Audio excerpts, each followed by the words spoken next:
Welcome to Messy Liberation, the podcast that dives deep into feminism, business, and personal growth. I'm Becky Mollenkamp. And I'm Taina Brown. Get ready for another messy conversation through the eyes of two intersectional feminist coaches. Let's get messy. Hi, everyone. We're going to talk about end of year stuff. We're recording this a little bit before. Normally, we record like within 4 days of releasing our episodes. This one's a little early, so we can give ourselves some time off at the end of the year. So if the world has like exploded or stopped turning or something, we apologize if this feels out of date. Yeah.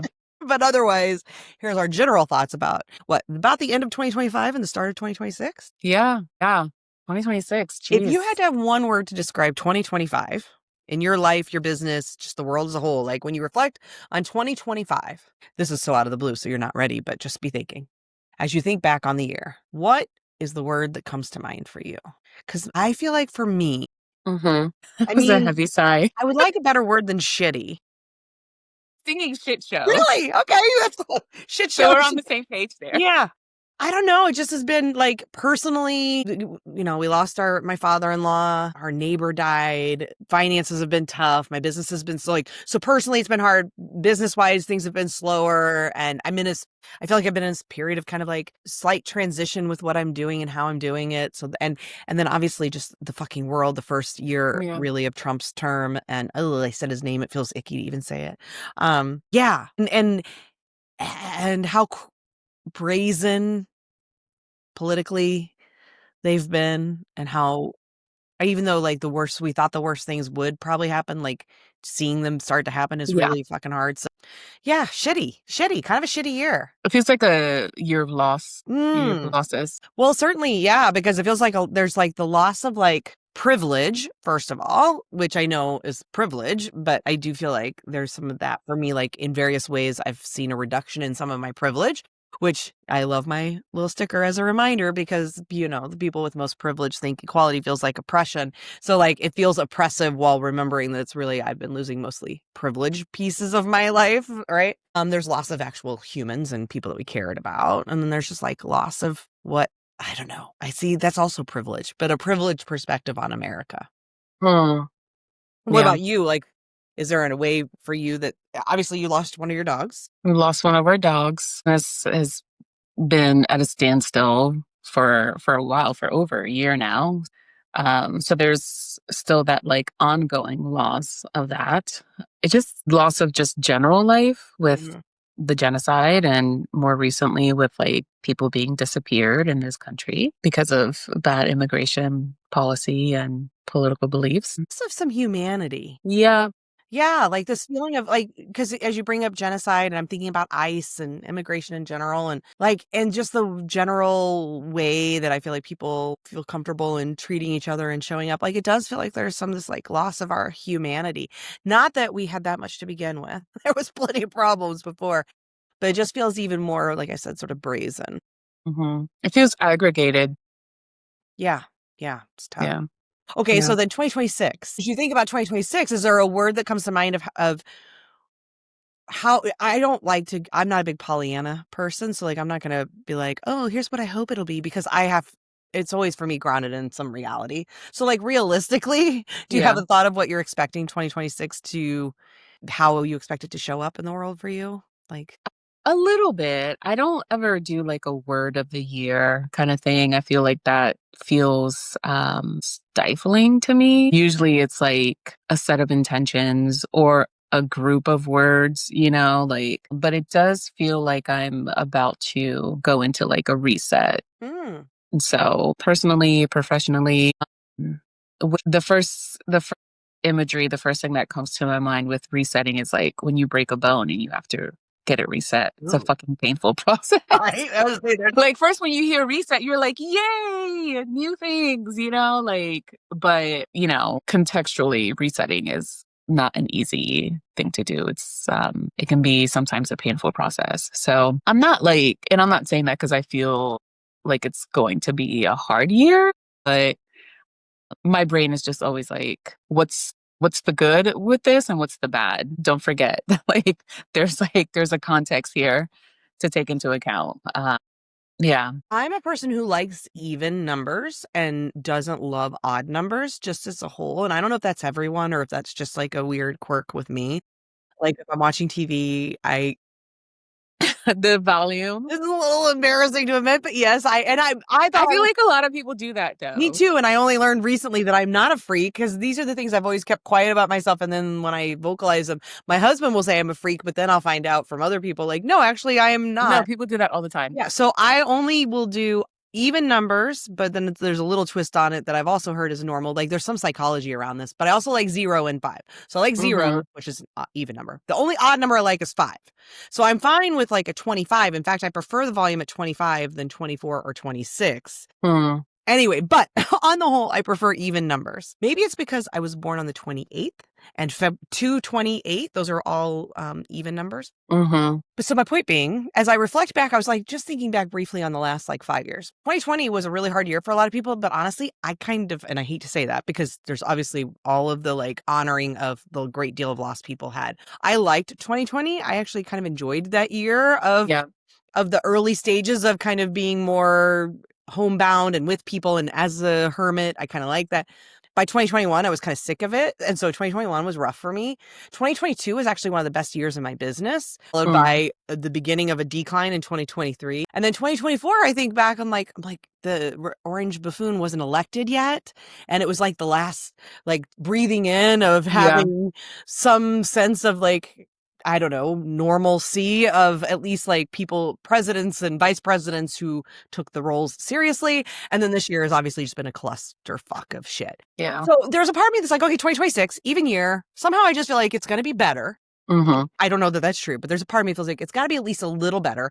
Maybe even just through acclimation. Like we're more used to the madness, and the more you get used to it, the easier it sort of is to deal with. So there's that. I also am feeling like really called to make my world smaller while also bigger. So like smaller in that I've been reducing my social media content. I want to reduce consumption and content. I'm really getting back to like old school, just trying to more and more be in touch with real humans. Yeah.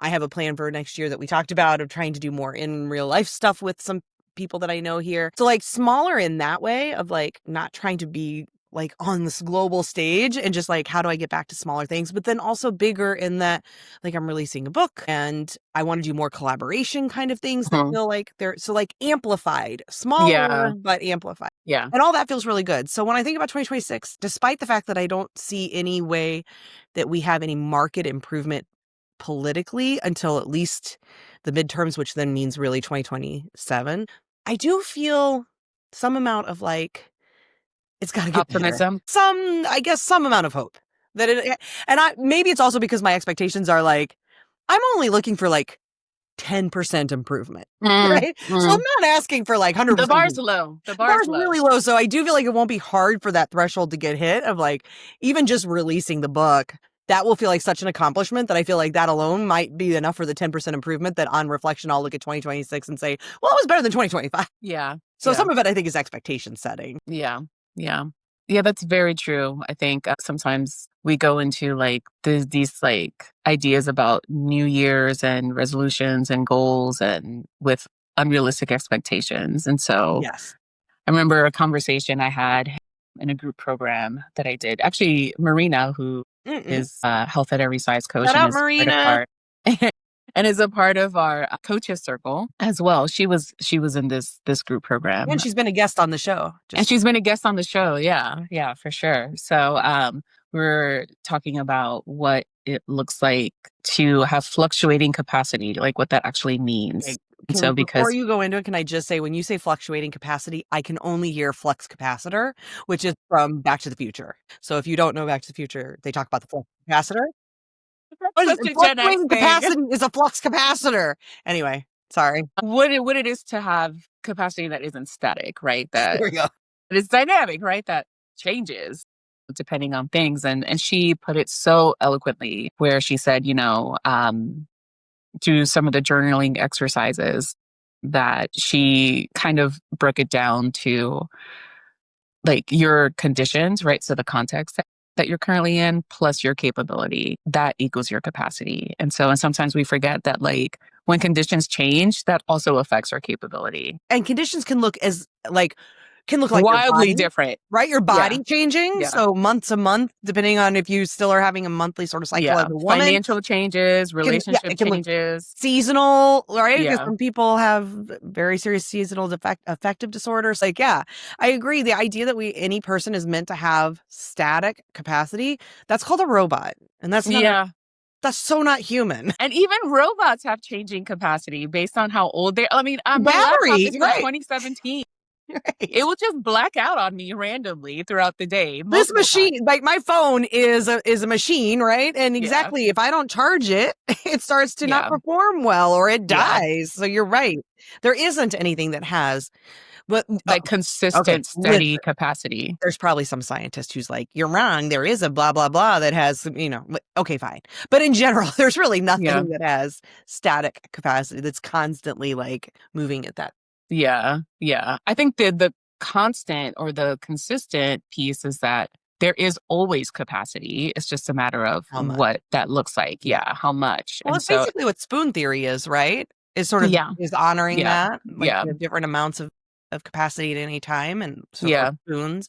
Yeah. Yeah. Yeah. Yeah. And so for those listening, spoon theory is from the disability world, right? That you have different spoons every day. So if I wake up with 10 spoons today and I use all 10 spoons, then I've maxed my capacity. But if I wake up with 5 spoons tomorrow, I can't use 10 spoons. My capacity is maxed out at 5. And so you can't borrow spoons from the future, which is that idea of like I'll catch up on sleep. Yeah. And you can't save spoons either.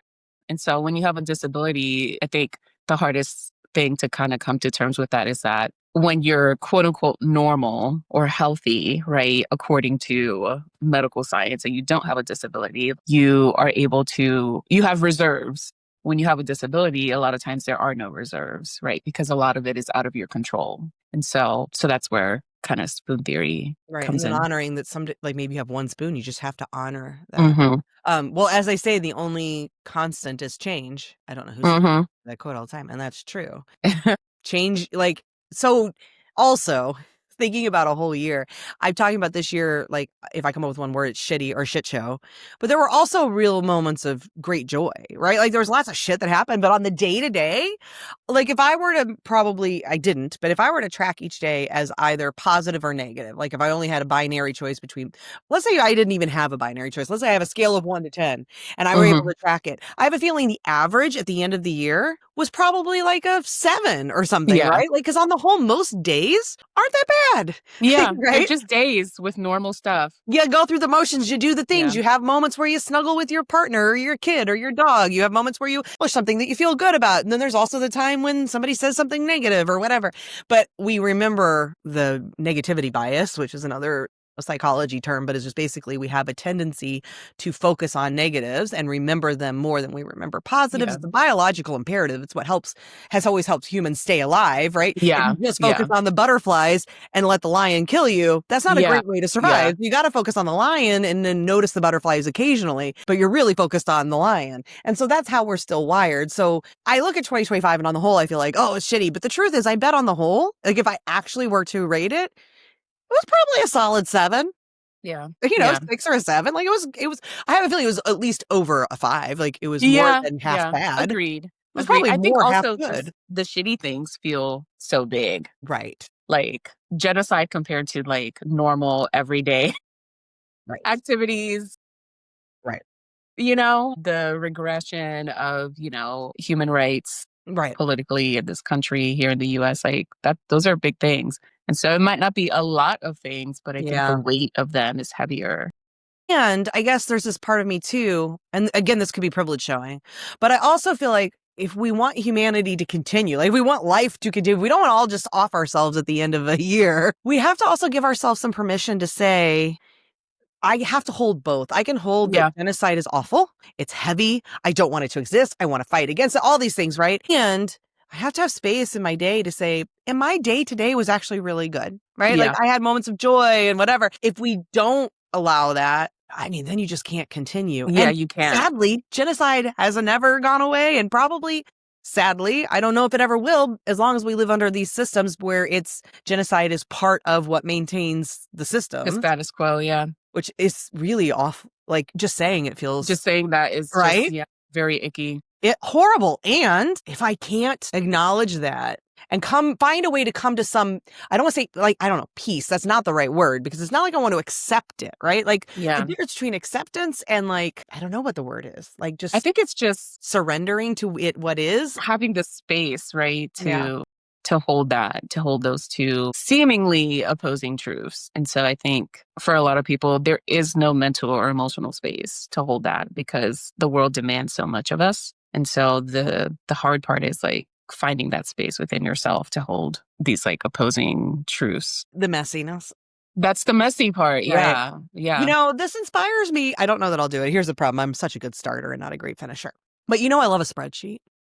Yeah. Or now Notion, which could also do this. So we'll see. But I am thinking like, if I'm using a tool every day anyway, I'm always in a spreadsheet and now I'm moving a little more towards Notion and using that. But why not create a really simple space to just track at the end of the day or the beginning on the previous Good day or bad day? Just a 1 through 10. Yeah. Like for me, that day, what was it? Unlike, I could even, if I wanted to really get serious, I could create some amount of like structure around what the 1 to 10 means. But I can also just take it like just the vibe of the day. How did I feel at the end of the day? What number would I give it? Because then I could actually come up with measure an average. Right. Like it's saying like at the end of the year, well, it turns out 2026 was actually a 4 or an 8 or whatever. It might be interesting and maybe I'll try it, but I have a feeling I'll try it. I have the same thought, but my thought March. was like, if I have like one of those, it doesn't have to be a giant calendar, but like a year view where I could color code it. I know. Right? And I see people do that. Yeah. I love that. And that way you can see like really quickly at the end of the year, most of the year was filled with decent. I've seen people do that's really cool. But I don't think either of us knit, so this isn't for us. No. But I wonder if there's a similar, if we could come up with I have really bad hand-eye coordination, so that is not something I can do. Something creative. I like the color coding. That's what made me think of it, because I have seen people who have done an entire year and they turn it into like a TikTok daily thing or a Instagram daily thing or whatever, which I think helps with some of the accountability to stick with it.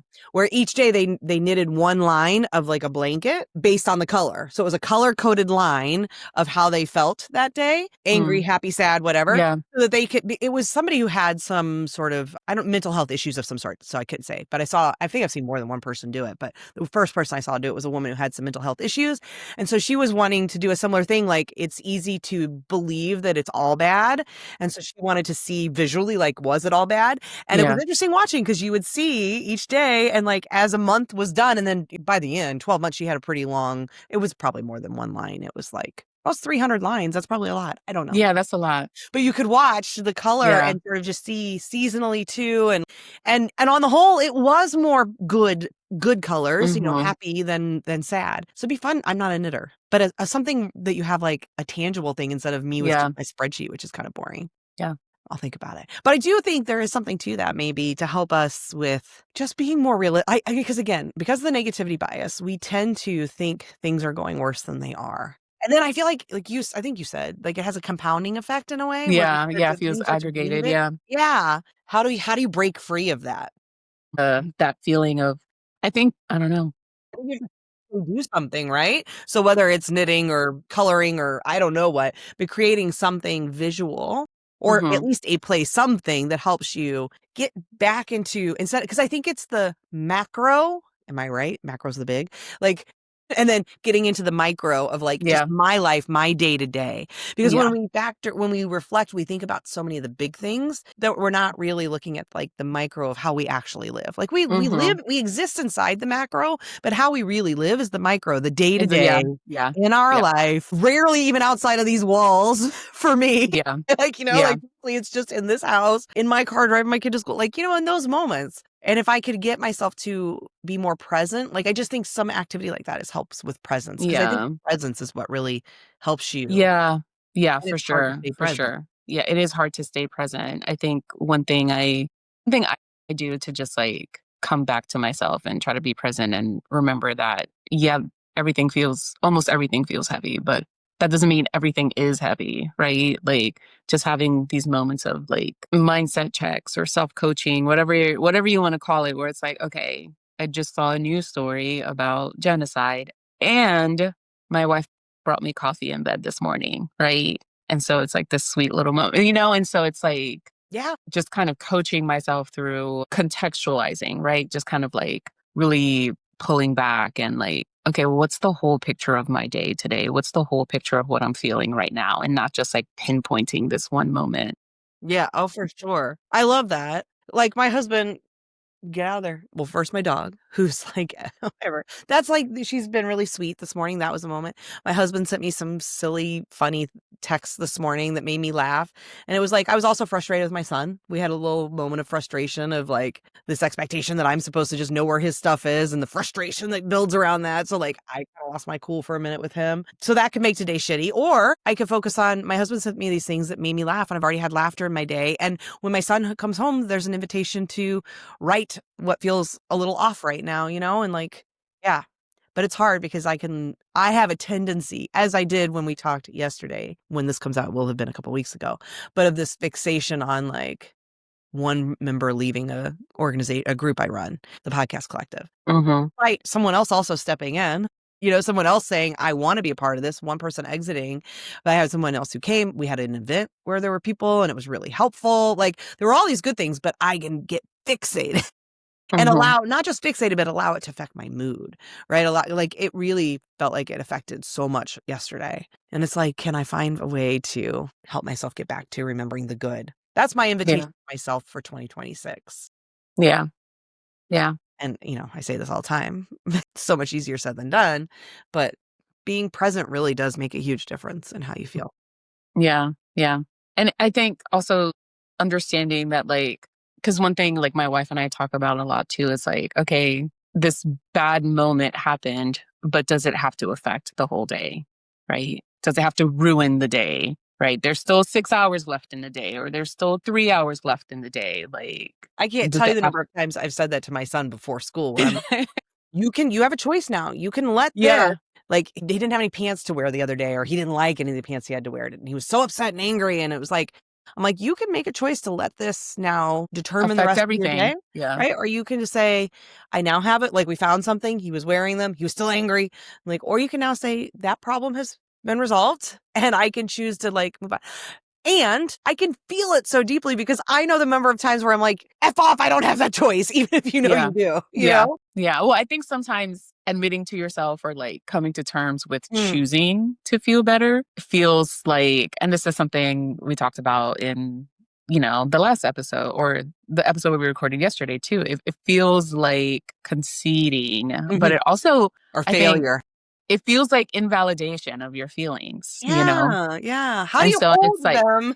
Yeah. And also then move forward beyond them. Yeah. But it's like we have the capacity to feel multiple things at one time. And so we just forget that. And we live in this assumption that we can only feel one thing at once. We can only feel total anger and no joy or no hope or no love among that. But that's not true because when my wife pisses me off, I still love her. Right. Well, except, my son told me he didn't once. He's like, when I get angry with you, I don't love you. And I'm like, because I told him the same thing. I love you. And I'm like, even though I'm angry with you, I love you. I always love you. And he's like, oh, well, when I'm angry with you, I don't love you. I was like, oh, wow, that's pretty hard. Yeah. I mean, I think maybe you don't think he I used to think that way when I was younger. Yeah. And then I realized it's like, oh, it's not that I don't love that person anymore. I said I don't like them right now. And I talk about that all the time. I can love you and not like you in the moment. Yeah. Or like what you're, even more specifically often is not like what you're doing. Yeah. Which I also try to remember because it's not even necessarily about the person. It's about the behavior often. Yeah. Or sometimes we're just like, I don't like you right now because of who you are. But mostly it's like, I don't like what you're doing. But you might, when I say that about my kid, but when he was really little and started to like be able to verbalize feelings, he would tell us, I'm angry and I'm happy. Like he would be able to say holding two emotions. And that was that reminder for me that was really good of like, that's right. We're born able to understand that we can hold multiple emotions. Somewhere along the line, apparently by 9, we learned that we can't. And that's hard because it's not. You can only be one thing. And that is not true. That's not true. We're so much more complex than a judgy bitch and a curious and kind, compassionate person, right? So I can be both. Yeah. I can be, detached, but also soft. Yeah. I can be hard and soft. Okay, well, we wanted you to keep these short. So we're almost there. We're doing short episodes for the holidays. We want for the last we still want to show up at the end of the year, but also give ourselves spaciousness to and permission to enjoy whatever it is we're going to enjoy during the holiday time and the end of the year and all of that. So future you who's listening to this, no, just kidding. But like, what do you think you're going to be doing? What is your plan for like the end of the year? Something you're looking forward to, maybe? Yeah. So we do Christmas with my family in Florida. And then We just did that in Thanksgiving too. Like a yes. lot, yeah. Yes, These yes, two yes. holidays shouldn't be this close together, just They saying. really shouldn't. They really shouldn't. And we used to do Thanksgiving in Vegas with my wife's family, but fun. it's become so expensive to fly over the past few years that we haven't been able to do that. But we will actually be going to visit them in January after the new year. But yeah, we normally do Christmas at my mom's, and then we do New Year's in Atlanta with friends. And last year we started a new thing where we've done this by ourselves for a few years, where we will go to, it used to be a getaway house and now it's postcard cabins. And more recently, Marriott acquired postcard cabins, which I have feelings about that. But I'm a Marriott member. Yeah. Oh, that's right. Because because if I'm going to go to hotels, I want to collect points so that I can get some free stays. Not because I love Marriott better than any other. They all kind of suck. But anyway. Yeah, no, I'm a Marriott member too. It's made the reservation and management of the reservation process more complicated than before. Where I'm sure it was supposed to streamline everything. Yeah. So, and it felt like this like anti-establishment kind of thing, right? The whole point of the kind of what Airbnb, like how Airbnb started and now what it feels like to use Airbnb, where you're like, okay, now it feels very corporate. It feels worse than going to Marriott, frankly. Yeah. Yeah. So, but yeah, we normally will do like 2 nights going into New Year's, because it's also my birthday on December 31st. So we'll usually do like December 31st to January 2nd, like in one of the cabins in the Georgia mountains. And so it's usually just us and the dogs. And then last year we changed it up and we invited friends. And so like I think there was like 12 or 15 of us or something like that we each had our own cabins. So it's not like you're like cooped up in the same space where people can do what they want. And then at night we gather around the bonfire, bring in the new year together. And it was such a good time. So we're doing that again this year. Okay. Yeah. Is it okay that I say, I'll name 2 because one's business, but it's still something I'm excited about, which is doing 2026 planning, both with you and Faith, for feminist founders and for messy liberation. I love that kind of stuff. And I'm most excited because I get to do it collaboratively, which is not normal for doing my business stuff by myself, which is fun too, but I don't know, it loses something. And so I'm really excited that this year I get to do collaborative year ahead planning. I just think it's going to be really fun and make it something that is so quiet and that I don't like being so quiet, like something I get to process with somebody else. Anyway, I'm really looking forward to those times that each of us have scheduled to do that, which falls over. I am too.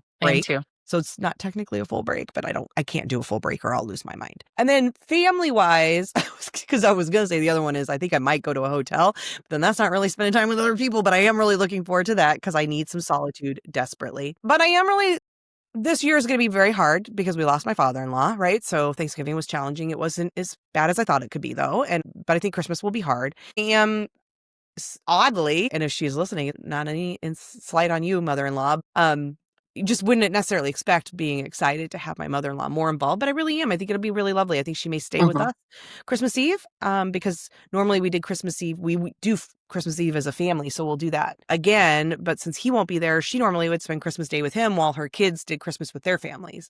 And we don't want her to be alone. So we definitely love her to come to our house. And it'll be interesting because my mom normally does Christmas with us and my mother-in-law, we do Christmas Eve. And having her there this year, and I actually think it'll be nice just having more family Christmas. It's like expanding our little family Christmas and making it, I don't know, even more special. So, yeah, both Nanas. What is this Gus's name for them? Nina. She's Nina. Nina and Pa, and then my mom's grandma, and my dad is Pa. I don't know why every parent just like my grandparents were grandma and grandpa. Yeah, just grandma and grandpa. On both sides. I had grandma and grandpa one last name and grandma and grandpa the other last name. And that was it. Like there's no, it was, but now because these boomers don't think they age, nobody wants to have be a grandma. I will. Of course, I have my son so old by the time he has kids, I will be every bit of looking a grandma. So it's fine. But also I'm just just call me grandma.